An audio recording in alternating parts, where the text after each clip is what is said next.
yeah, oh yeah, oh yeah. Everybody, look at me. Look how strong I am. It's like 1,000 pounds. Glutes of steel. I crack walnuts between these cheeks. Oh yeah. Glute bridges are a waste of time. Do this instead.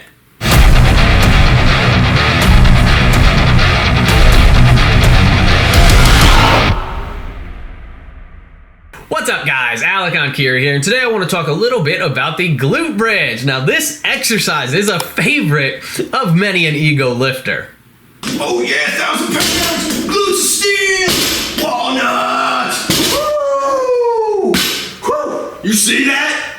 Yo bro, that's some impressive bridging right there. You ever think about trying to increase the range of motion a little bit? How much can you deadlift? Like 2 plates, but I've got a bad back from Pee Wee football, so I don't lift heavy. Plus, I came down with a pretty bad case of pussyitis last week, and I can rack pull above the knee like 800 pounds anyway. So, range of motion doesn't mean anything. Plus, didn't you see me just bridging 1,000 pounds, bro?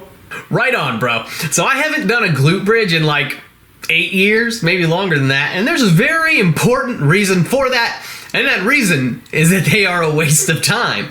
See, the glute bridge is basically the rack pull above the knee of glute exercises. It is a partial. The bridge is an abridged movement. You're just locking the weight out, but you aren't actually taking the involved joints and muscles through any appreciable or meaningful range of motion. So, what does this mean? It means that the strength and hypertrophy utility of this exercise is vastly, vastly overrated, to say the least. But you guys know that I'm a big fan of hip thrusts. I've talked about their benefits extensively in the past. So why do I love hip thrusts, but I abhor glute bridges? It is because the hip thrust fixes the range of motion issues present in the thrusting action of the abridged bridge.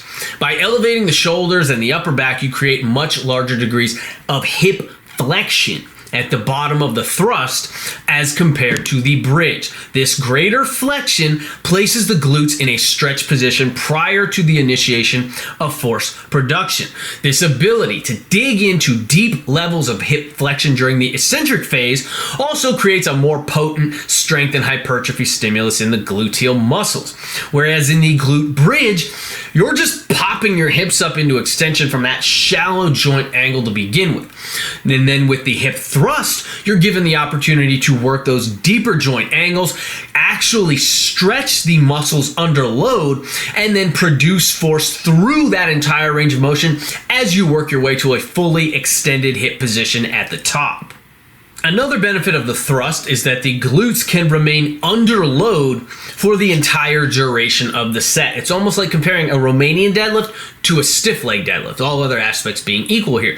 With an RDL, a large part of the benefit of the movement is that the hamstrings and glutes have to control the eccentric phase while they're being placed under a massive stretch under massive loads. They are being stretched out under load.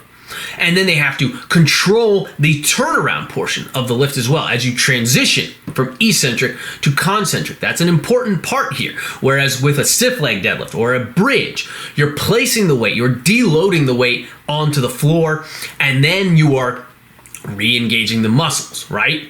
So you're not forced to control that transitional phase of the movement, and this creates a different stimulus. Now the hip thrust is like the RDL in that it gives you the opportunity to keep the hips and glutes loaded for the entire duration of the set by never setting the bar back onto the floor once you lift it up. A lot of people still do this, but in my opinion, they probably shouldn't do this. They should strive to control the weight for the entire set. Leave those muscles loaded for 30 or 45 or even 60 seconds at a time, however long it takes you to complete the set. And then force them to move through a controlled eccentric phase while being stretched under load, and then force them to produce large amounts of force from that highly lengthened and somewhat compromised position. For some reason, everybody seems to think that the value of these bridging and thrusting exercises is that peak contraction position. And with that logic, sure, the glute bridge would be a great exercise if that was the most important part of the movement.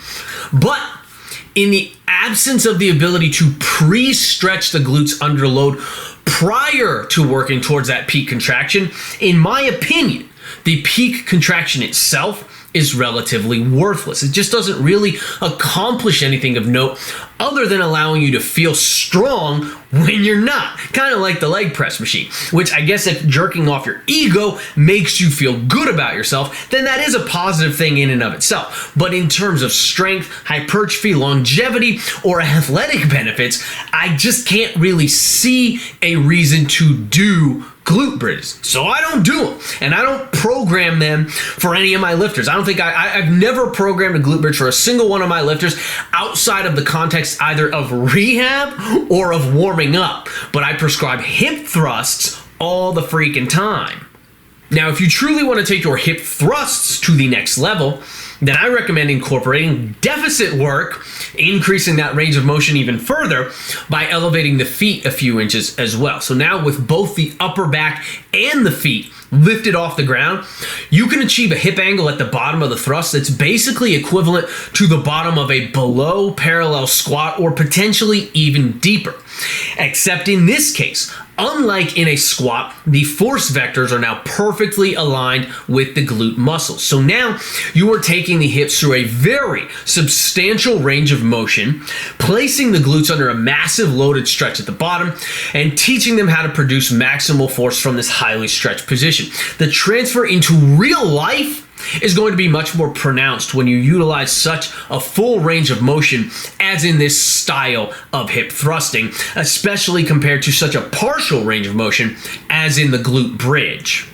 I mean, we've all basically collectively decided that the rack pull above the knee is a pointless waste of time. So why have we still not come to this conclusion with the glute bridge? They're the same thing.